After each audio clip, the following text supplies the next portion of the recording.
It's no secret that Washington County is one of Utah's fastest growing. Experts predict the area will more than quadruple its population in the next 50 years, causing a huge demand for more water. But how to get that water and pay for it is still under much scrutiny. Oh, it's our water. We're entitled to the water. Our kids and our grandkids and our great-grandkids are entitled to the water. The Lake Powell Pipeline is a state project that would allow the delivery of more than 86,000 acre-feet of water at full capacity. The buried line would stretch 139 miles to Sand Hollow Reservoir in southern Utah. Developers of the project believe the source from the Colorado River will provide necessary water for projected growth into the future cost-effectively. But a nonprofit organization known as the Utah Rivers Council warns Washington County residents to look out. 21 economists from 3 Utah universities sent a letter to the governor and legislative branch leaders in October. Their analysis shows residents will see at least a 500% increase in water rates, impact fees, and property taxes in order to pay for it. The proposed Lake Powell pipeline could create as much debt as $781 of debt for every man, woman, and child living in Washington County every year for the next 50 years. Which is the cheapest source of water for you? The glass of water on the desk in front of you or the one that's 150 miles away?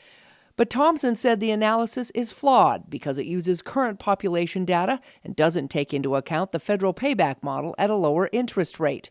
They're saying, well, it's $1 billion and you only have this many people here. What they don't take into account that in this economy is that we have 5 million tourists that come in here a year.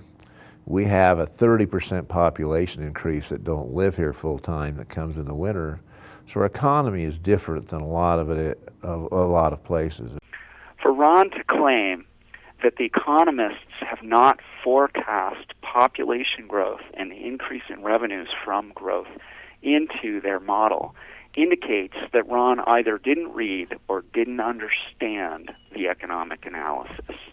The Bureau of Reclamation's pay-as-you-go repayment model, which has been used for over 100 years, is also under question. Then they're repaid by the users, and the water is taken down in blocks and paid usually over 50-year contracts. And that's how the state model is designed. What these economists say was, well, that might be the law, but we don't like it. What is the repayment plan to ensure that Utah taxpayers get repaid while simultaneously not requiring large water rate increases in Washington County? Frankel says it's still not enough to cover the debt, and he says they still haven't seen a repayment plan. Today we're looking at $1 billion project on a $15 billion tax base and an economy that's producing between $4.5 and $5 billion a year.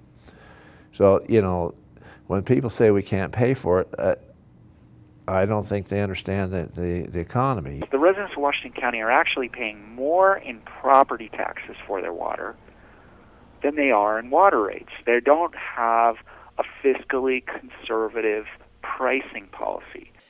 The 42-page analysis also stated that people in Washington County use over twice as much water per person than the national average. But the Conservancy disputes that as well. The Utah Division of Water Resources reported 12 of 29 counties statewide use more water than Washington County. And because Utah calculates its water differently than other states and doesn't include secondary or recycled water used in its reports, they say it only appears that water use is high. You always worry about groups who don't have a stake in the game, aren't constrained by the facts, and aren't responsible for the outcome. You know, ultimately, the district's job is to protect this economy and protect its people, provide a safe, reliable water supply for today and tomorrow. Thompson said this is the exact same argument used when they developed and built Quail Creek Reservoir. That project paid for itself. He calls this latest move propaganda. You know, it's the same group. They're been commissioned by an extreme environmental group, and they clearly don't have a rudimentary understanding of water and how it works. And you would think with a group of economists, they would at least contact the project proponents and discuss what our long-term plans are, but that's obviously not their game. They're really in a propaganda.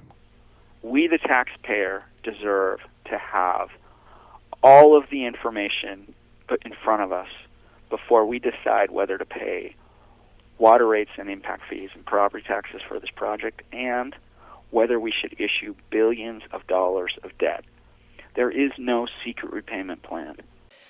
The Lake Powell Pipeline Project passed the Utah legislature in 2006. The project isn't proposed for development until the year 2025. All agree that water rates will have to go up to meet future demands, and that conservation is the key to our water resources in the future. In St. George, Melissa Anderson, KCSG News.